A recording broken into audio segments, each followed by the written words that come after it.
Assalamualaikum warahmatullahi wabarakatuh. Alhamdulillahillazi anzala sakinata fi qulubil mu'minin liyazdadu imanan ma'a imanihim. Walillahi junudus samawati wal ardh wa kana Allahu aliman hakima. Asyhadu an la ilaha illallah wahdahu la syarikalah wa asyhadu anna Muhammadan abduhu wa rasuluh. Allahumma salli ala sayyidina Muhammad wa ala ali sayyidina Muhammad. Rabbi shrah li sadri wa yassir li amri wahlul 'uqdatam min lisani yafqahu qawli. Yang saya hormati Ketua Masjid Darul Aman beserta jajarannya, yang saya hormati Imam Masjid Darul Aman, yang saya hormati bapak-bapak, ibu-ibu, jamaah Masjid Darul Aman yang insya Allah dimuliakan oleh Allah Subhanahu wa Ta'ala. Sama-sama terlebih dahulu kita bersyukur kehadiran Allah Subhanahu wa Ta'ala. Alhamdulillah, sampai pada malam yang ke-9 ini kita semua masih diberikan oleh Allah nikmat kesehatan, kesempatan, dan nikmat yang luar biasa, yaitu nikmat iman dan Islam. Sehingga alhamdulillah sampai pada malam hari ini kita masih dapat terpanggil hadir ke rumah Allah Subhanahu wa Ta'ala ini dalam rangka berubudiyah terhadapnya, terutamanya melaksanakan sholat isya berjamaah, dan insya Allah kita akan melanjutkan dengan sholat tarawih dan witir berjamaah. Kita bermohon kepada Allah kiranya segala amal-amal kebajikan yang kita perbuat dapat diterima oleh Allah Subhanahu wa Ta'ala dan mendapatkan ganjaran yang setimpal di sisinya. Amin ya rabbal alamin. Salawat beriring salam kita mohonkan kepada Allah, semoga senantiasa tetap dicurahkan kepada Nabi Muhammad sallallahu alaihi wasallam dengan lafaz Allahumma salli ala sayyidina Muhammad wa ala ali sayyidina Muhammad. Bapak Ibu yang dirahmati Allah, orang-orang soleh mengatakan bahwa Ramadan ini diibaratkan sebagai pertandingan ataupun olimpiade. Jadi yang namanya olimpiade itu kan banyak jenis cabang pertandingan. Nah, yang namanya pertandingan, contoh balap Honda misalnya Pak ya. Biasanya yang menjadi peserta itu kan banyak, enggak 1-2 ya, mungkin mencapai 100 pesertanya, ya kan? Tetapi apakah pesertanya itu semuanya masuk finish? Ya, apakah semua pesertanya masuk garis finish? Tidak semua. Mulai dari start mungkin sudah ada yang berguguran, ada yang jatuh lah, ada yang terpeleset lah, dan macam-macam. Nah, diibaratkan Ramadan, orang-orang yang mengikuti ataupun orang-orang mukmin yang menjalani Ramadan juga demikian. Start malam pertama ramai masjid ya. Tapi lihat malam kedua, ketiga, keempat sampai ke-10 mulai berkurang sampai seterusnya ya. Nah, mudah-mudahan Bapak Ibu yang dirahmati Allah, kita adalah orang yang menjadi pemenang ya. Kita adalah orang yang menjadi pemenang di hadapan Allah Subhanahu wa Ta'ala bisa menegakkan Ramadan ini, memaksimalkan ibadah kita di Ramadan ini sampai akhir Ramadan nantinya. Amin ya rabbal alamin. Bapak Ibu yang dirahmati Allah, judul santapan rohani yang telah ditetapkan oleh MDI Pekanbaru pada malam hari ini adalah sifat mahmudah ya, dan apa tadi? Ya, mazmumah ataupun sifat yang mulia dan sifat yang tercela. Bapak Ibu yang dirahmati Allah, yang namanya sifat mahmudah tentu banyak. Sifat yang mulia ini kan banyak ya. Yang jelas sifat yang menonjol yang dimiliki oleh pribadi Muhammad SAW, siddiq, fatona, amanah, dan tabligh ya. Siddiq, dipercaya ya. Amanah, tabligh, menyampaikan, fatona, cerdas. Selain dari sifat-sifat yang lain, banyak lagi sifat yang terpuji yang dimiliki oleh Rasulullah SAW. Rasulullah adalah seorang yang pemaaf. Rasulullah tidak pernah marah ya. Rasulullah adalah seorang yang mudah untuk menolong. Banyak lagi sifat-sifat terpuji yang dimiliki oleh Rasulullah SAW. Nah, bagaimana dengan sifat mazmumah? Kebalikannya, tentu sifat yang tercela ya. Nah, Bapak Ibu yang dirahmati Allah, pada suatu ketika pernah istri-istri sahabat bertanya kepada Aisyah, "Wahai Aisyah, bagaimana sebenarnya akhlak Rasulullah itu?" Maka dijawab oleh Aisyah, "Tidakkah engkau membaca Al-Quran? Wa innaka la'ala khuluqin azim. Sesungguhnya engkau berbudi pekerti yang agung." Jadi akhlak Rasulullah itu adalah Al-Quran. Artinya Bapak Ibu yang dirahmati Allah, kalau kita ingin mempraktekkan Quran, lihatlah Rasulullah. Karena apa? Karena pribadi Rasulullah itu adalah praktek dari Quran. Apa sifat, tindak tanduk, ucapan yang dilakukan oleh Rasulullah itu adalah Al-Quran. Apa yang diperintahkan Quran, itulah yang dikerjakan oleh Rasulullah. Apa yang dilarang oleh Quran, itulah yang tidak pernah dibuat oleh Rasulullah SAW. Bapak Ibu yang dirahmati Allah, tidak ada manusia yang paling baik akhlaknya kecuali Nabi Muhammad SAW.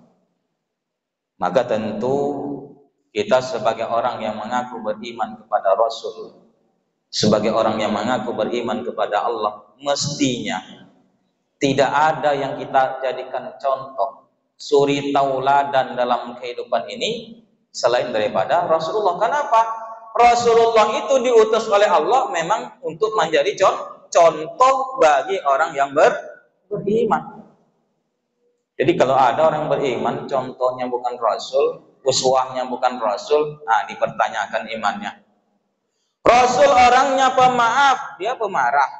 Nah, ini kan bertolak belakang nih. Ya, Bu, ya Pak ya. Rasul pemaaf, tapi kita pemarah. Nah, gimana kira-kira tuh? Rasul orangnya penolong, kita orangnya cuek. Gimana tuh kira-kira? Nah, Bapak Ibu yang dirahmati Allah, ada sebuah kisah. Mudah-mudahan kita terinspirasi dari kisah ini. Ketika Rasulullah SAW sudah meninggal dunia, maka ayahanda dari Aisyah, Abu Bakar Siddiq, bertanya kepada beliau. Jadi Abu Bakar bertanya kepada Aisyah, "Wahai Aisyah, adakah amalan Bapak yang selama ini, mohon maaf, adakah amalan Rasulullah yang belum pernah Bapak lakukan selama ini, selama dia masih hidup, ya wahai anakku. Jadi ada ndak amalan Rasulullah yang belum pernah Bapak amalkan selama ini? Sepengetahuan kamu, wahai Aisyah. Maka oleh Aisyah diingat-ingatlah. Ada ndak kira-kira? Wahai ayah, ada. Dulu sewaktu Rasulullah hidup, kebiasaan beliau setiap pagi beliau membawakan bubur untuk seorang Yahudi buta yang berada di pasar Madinah sana. Mungkin itu yang belum Bapak lakukan.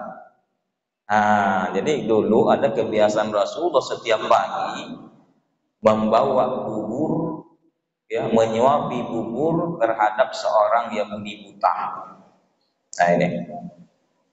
Maka atas saran dari Aisyah, maka Abu Bakar pun gembira. Wah, ternyata itu yang belum pernah saya lakukan. Singkat cerita, pada keesokan paginya berangkatlah Abu Bakar ini membawa bubur sesuai yang sudah disarankan oleh anaknya tadi. Singkat cerita, sampailah dia di pasar. Dari kejauhan nampaklah Yahudi buta itu lagi duduk. Setelah Abu Bakar mendekat, ternyata Yahudi buta ini dia lagi berceramah, Bapak Ibu. Lagi berpidato kepada orang-orang yang ada di pasar. Apa pidatonya? Wahai penduduk Madinah, engkau jangan dekat-dekat dengan yang namanya Muhammad, karena Muhammad itu pembawa kesesatan. Muhammad itu ingin mengubah ajaran nenek moyang kita. Jangan kau dekati dia, nanti engkau terpengaruh. Dia juga tukang sihir. Jangan kau dekati. Bapak Ibu yang bermata Allah, kita bisa bayangkan. Sewaktu Rasulullah hidup, dia menyuapi nenek Yahudi buta ini dengan bubur, ya kan? Menyuapi bubur ke mulutnya, sambil Yahudi ini berpidato mencaci maki dirinya. Bisa kita bayangkan tuh. Orang yang disuapi bubur oleh Nabi Muhammad sambil mencaci maki dirinya. Yang Yahudi ini nggak tahu kalau Muhammad yang menyuapi bubur terhadap dirinya tersebut. Bapak Ibu yang dirahmati Allah, seketika itu langsung Abu Bakar terkejut. Kemudian dia sangat salut, ya. Oh, begini sebenarnya akhlak Nabi Muhammad. Muhammad adalah orang yang mulia. Orang yang dia beri kebaikan, dia pula selalu mencaci maki dirinya, tetapi dia tidak henti berbuat kebaikan terhadap orang tersebut. Terharu Abu Bakar. Maka singkat cerita Bapak Ibu, mulailah Abu Bakar mendekati Yahudi tadi tersebut. Kemudian setelah dekat langsung dia menyuapi Yahudi tadi. Tapi Bapak Ibu yang dirahmati Allah, apa yang terjadi ketika Abu Bakar menyuapi Yahudi itu? Langsung Yahudi buta itu memuntahkan bubur yang disuapkan oleh Abu Bakar tersebut. Apa kata Abu Bakar? Wahai nenek, mengapa engkau muntahkan makanan yang saya berikan kepadamu? Wahai Fulan, kamu bukan orang yang selama ini menyuapi saya. Kok tahu kamu, wahai nenek, bahwa saya bukan orang yang selalu menyuapi engkau selama ini? Iya, saya tahu. Bapak Ibu yang bermata Allah, Nabi Muhammad SAW, jadi kalau menyuapi nenek ini, Yahudi ini diulek-ulek dulu buburnya sampai halus, ya kan? Setelah diulek-ulek sampai halus, baru menyuapkan ke mulutnya. Itu pun dengan cara yang lembut. Tapi Abu Bakar mungkin udah geram, ya kan? Main sorong aja gitu kan? Makanlah itu kan? Udah geram pula dia kan melihat tadi dengar ceramah dia kan? Apa kata Abu Bakar? Wahai nenek, betul. Saya bukanlah yang menyuapi bubur engkau selama ini. Dan tahu enggak engkau? orang yang menyuapi engkau selama ini, dia sudah meninggal dunia. Wah, kamu ngada-ngada. Iya, emang siapa dia? Mau tahu nenek? Orang yang selalu menyuapi engkau selama ini adalah Muhammad sallallahu alaihi wasallam, orang yang engkau caci maki setiap hari selama ini. Bapak Ibu yang dirahmati Allah, seketika itu juga dalam riwayat nenek ini langsung tersungkur, bersujud, menangis sejadi-jadinya, menyesali perbuatannya. Subhanallah, akhlak Rasulullah sallallahu alaihi wasallam. Bapak Ibu yang dirahmati Allah, akhlak yang ditonjolkan oleh Rasulullah membalas kejahatan dengan kebaikan. Jadi kalau membalas kejahatan dan kejahatan rugi. Ada orang yang berbuat jahat dengan kita, kita balas dengan jahat, tidak ada nilainya kita, sama aja dengan dia. Tapi kalau kejahatan yang kita dapati dibalas dengan kebaikan, amal yang kita dapat. Kan gitu Bapak Ibu. Jadi rugi kalau membalas kejahatan dengan kejahatan. Balaslah kejahatan itu dengan kebaikan. Urusan jahat dia dengan kita, maka serahkan kepada Allah. Yang kita tetap berbuat baik. Inilah yang ditonjolkan oleh Rasulullah Sallallahu Alaihi Wasallam.